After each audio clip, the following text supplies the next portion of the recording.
देखिए, आपके परीक्षा में ये दो चर वाले रैखिक समीकरण को हल करने वाले एक प्रश्न तो रहेंगे ही रहेंगे, ये कन्फर्म मानिए। और कभी कभी क्या आपको कंडीशन दे देता है कि आप इसे प्रतिस्थापन विधि से ही हल कीजिए। तो इस परिस्थिति में ऐसे समीकरणों को आपको प्रतिस्थापन विधि से हल करना होता है।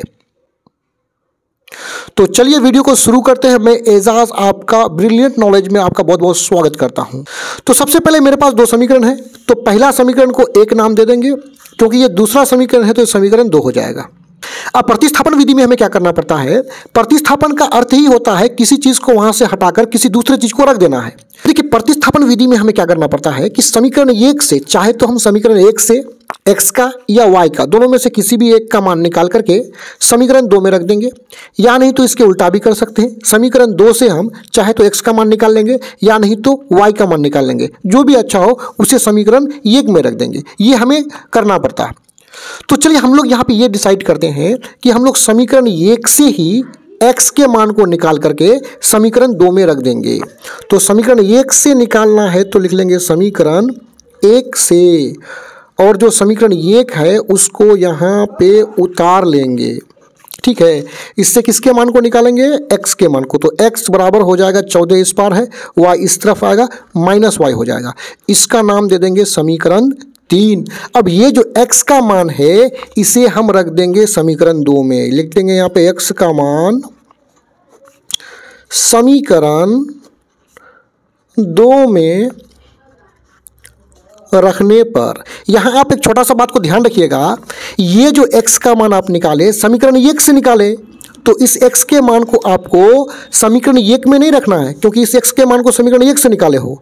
तो किस में रखना है, दूसरे वाला समीकरण 2 में रख देना है।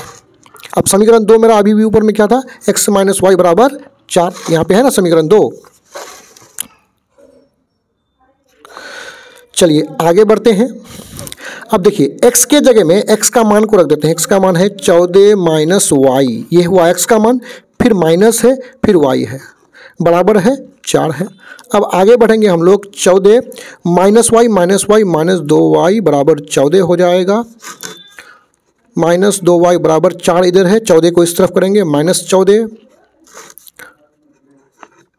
देखिए यहाँ घटेगा तो कितना हो जाएगा, माइनस 10, माइनस माइनस कट जाएगा, 2 1 कम 2, 5 दूने 10, यानी y बराबर हो गया 5। अब इस y के मान को हम लोग इस समीकरण 3 में रख देंगे तो हमें x का मान प्राप्त होगा। तो उसी चीज को लिखेंगे, y का मान समीकरण 3 में रखने पर, समीकरण 3 क्या है देखिए, तो यहाँ पे समीकरण 3 है x बराबर 14 माइनस वाई, बराबर करेंगे 14 माइनस वाई का मान अभी भी कितना निकाले, 5। इस y के मान को y के स्थान पर रख देंगे। ठीक, यहाँ घटाइए, कितना हो गया 9।